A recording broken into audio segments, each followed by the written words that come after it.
Oh, that's pretty good. Pretty good. It's a combo right there. I mean, yeah, 2 damage. You lose a life draw card. Alright, underway. It's our top 4. Just a cut to top 4 tonight because of low turnout. On the left, it's the local legend Adam Vickers with the turn 1 Foundry Street Denizen, which is normally pretty good, except for the fact that there's a Fleecemane Lion on the play from Brandon Gibbs with his green-white aggro deck. So how does Vickers win this one? He needs to just chain multiple burning trees. And he needs to on draw his turn 2, and that is his best chance. So he needs to go whatever that card's called, Foundry Street Denizen, burning tree, like Fire Fist Striker, and it's in a good spot. So we need a Cone of Flame on this. So there's a burning tree. We need to stoke the flames on that Lockstone Smiter, that's for sure. Hey now. Yeah, this is how it happens. Yeah, ooh. Okay. Kill that Lockstone Smiter. Get in there for 5. Get in there for 5. That's a Cackler, right? Yep, Cackler and a 3/1 Foundry Street Denizen. That was a really good start. Yep, Brandon drawing 4 lands here is pretty good for Adam as well. I see a voice in his hand. Voice can be a bear too. Adam's hand is Fire Drinker, Satyr, and then 2 cards I cannot make out. Fire Drinker seems pretty bad in this match. It's foil. Hall of Triumph? Does he play 1 of Hall of Triumph? He might. I think the deck list does. It seems fine. So Fleecemane pounds in. We're being very aggressive with this Fleecemane Lion. Fire Drinker Satyr pumping the Denizen. Practice Cackler pumping the Denizen. Serve with the team here. So I think Brandon's probably obligated to block the Foundry Street Denizen here, right? Take 6. Zarkin, I don't think you understood us right. What's the question?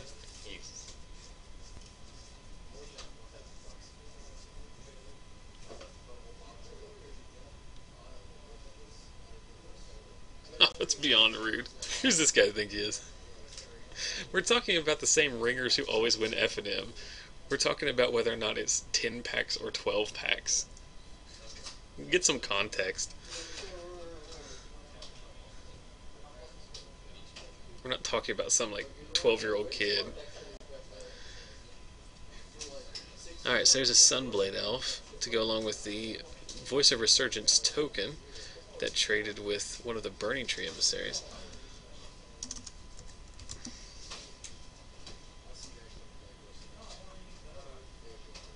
So it looks like a Rakdos Cackler added to the bottom of the screen.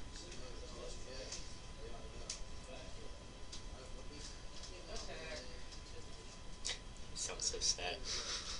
Well, because he wants a 3rd land so he can play the Hall of Triumph. That's what he wants. Okay. I mean, it is frustrating for him. So there's a Boon Satyr. A wild Boon Satyr appears. We got a 4/4. Yeah, we got a 4/4, but like we need to make sure that we don't lose creatures in combat. Or die. Yeah, because that element. Yes. Well, first we need to make sure we block enough power that no one dies.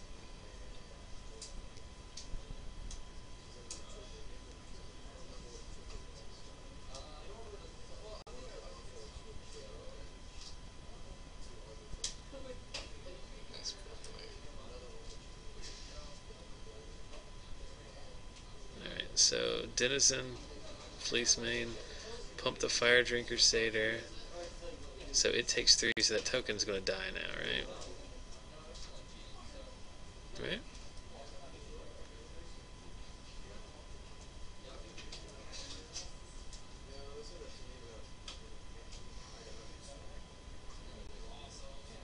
That takes 4. That was going to take 4. Mm-hmm. But Brandon's going to lose most of his board. I mean, I lost all of his board. But what's he going to do? I mean, Brandon is at 5. Like, yeah, he couldn't do anything else. He's just... He has to attack it, yeah. There's a Smiter. That's not what he wants to see. No, attack. Fire Fist Striker. That's a good start. Which is on chump block duty. I mean, maybe not. Like, if you survive this turn, you can... Attack.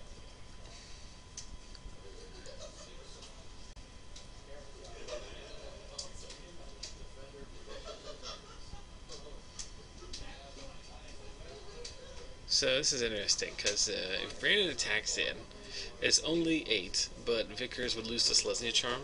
Does Selesnya Charm give trample? Yeah. Oh, so it's dead to it no matter what, right? Well, no. No, he's not dead to it. But Selesnya Charm is something that Adam has to be careful of.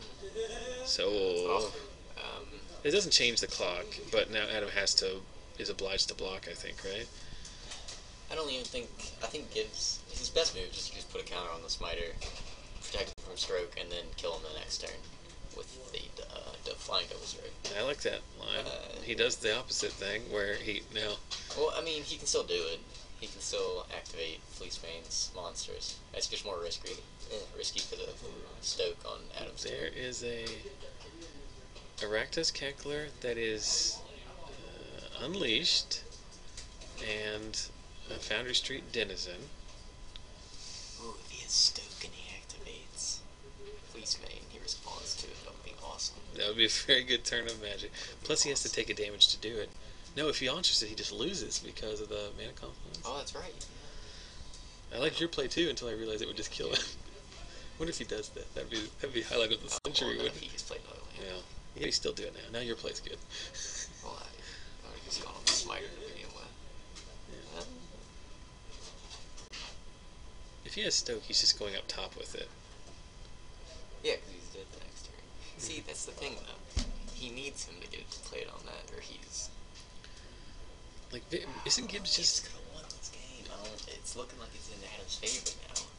Well, isn't he just dead here? He has a Fire Fist Striker that can prevent the Smiter from blocking, and he takes. So he's going to monstrous that makes it a 7/7, right? No, it'll make it a 5/5. Oh, it gives it +2. The monstrous is 2, right? No, monstrous 1, and it already had a 1/1 counter on it. All right, so it's a 5/5. Yeah.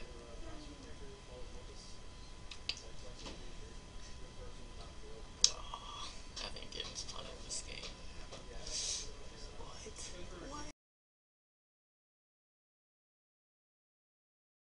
Okay. Wait a second. I'm so confused. Did Vickers just scoop? Vickers just... What? What just happened with that game? Because he had him dead on the swing back, right? Because he had Fire Fist Striker out. So he could only block one creature, he would have taken 6, is that right? I don't remember what his board was. He had 4 dudes. He had Fire Fist Striker, 2 Rakdos Cacklers. He had a Boros. I'm so confused. Did he scooped? I don't understand this. Maybe Brandon just let him have the play. No. What did he have? He had a Rakdos Cackler. He had a Rakdos Cackler. He had 2 Cacklers, a Fire Fist Striker. He had a Cackler that lived from the Alpha Strike. That's all he had left, and then he played a Fire Fist Striker, I'm pretty sure. He had 4 creatures, remember? Because we were talking about if he wanted to cast Stoke the Flames. Yeah. And Brandon just plussed, monstrous, and then passed back, right? Right. So you attack, trigger your thing, and kill him. I've known Adam Vickers long enough to know that there's definite possibility that he just went, oh, I can't win this one, and scooped up his cards. There it is.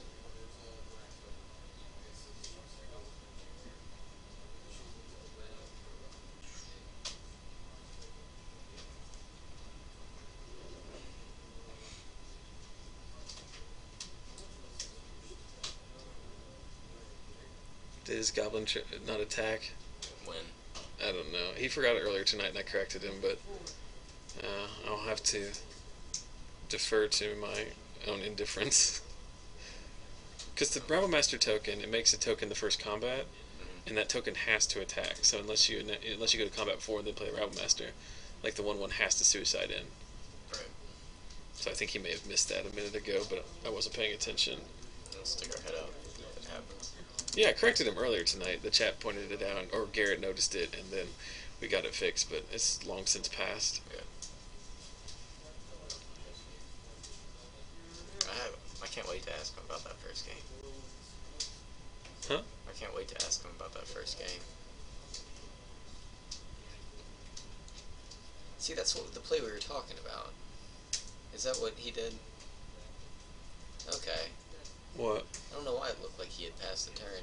Like, we were talking about he could monstrous his lion, because he played the other land, And we were talking about Stoke did he going take, to the dome did he, killing the thing in response. Did he take back the Ajani activation?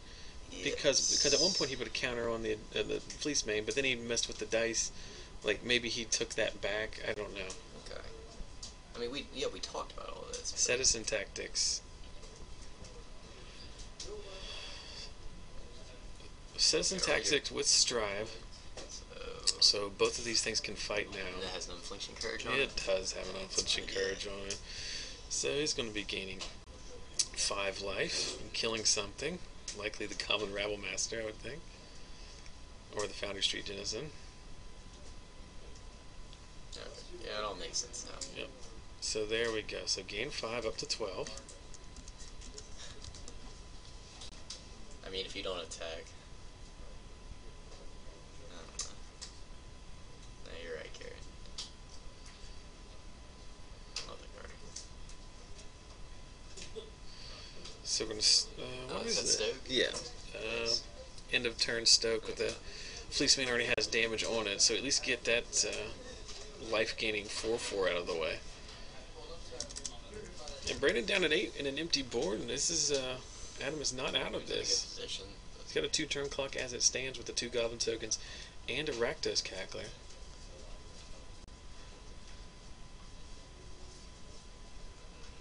No, I think he stoked in response to the fight in Slowpoke. No, I didn't do that. He didn't? Well, No, because he he gained the life. did he? Yeah, he did. Oh, he did? Yeah. He went up to 12 and then back down.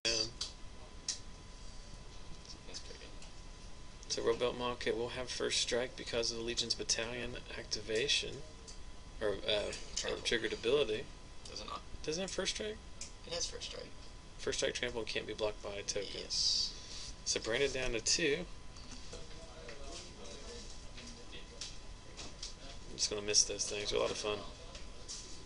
Alright. Sunblade Elf. Sunblade Elf on turn 1. This is the only turn of the game where it will likely be a 1/1. And Adam starts off with his ideal turn 1, which is a Foundry Street Adenosine.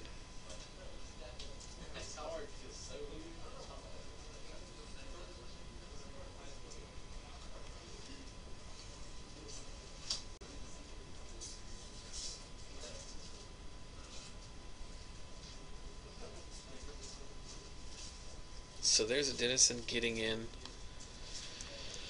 for 2, but it's a net life loss of just the 1 because the multicolored Rakdos Cackler is going to trigger Soldier of the Pantheon. And now that 2-power Sunblade Elf is going to serve in, knocking Adam down to 14. This is a pretty strong curve from Gibbs. A very good start. Yep. So here's 2 mana for a Burning Tree into a Fire Fist Striker. So that's what Vickers is going to need if he's going to try to steal this game. Did he gain his money? Yeah, he did. Yeah, Fire Fist Striker is incredibly important here. Unflinching Courage on the Loxodon Smiter, and Adam has had enough. So they move, so Gibbs moves on to the finals here. I'm going to step outside and see if Nick is going to chop the final 2. If so, that will be our last round of coverage. And probably couldn't have come a minute too soon this week.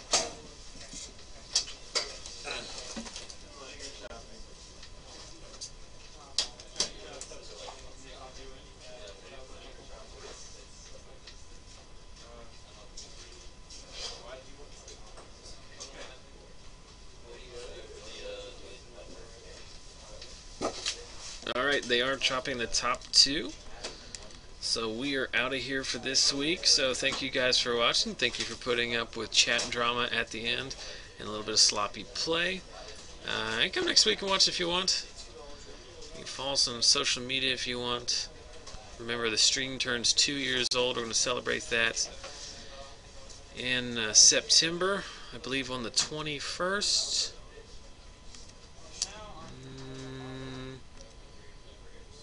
On the 19th, on September 19th, at 2 years of the stream. So if you're regional and you want to make it in for that, we'd love to have you. If not, plan to watch it on the stream. Otherwise, have yourself a good and safe weekend. If you're PTQing tomorrow, good luck in that. Otherwise, we hope to see you guys back here next Friday. Take care.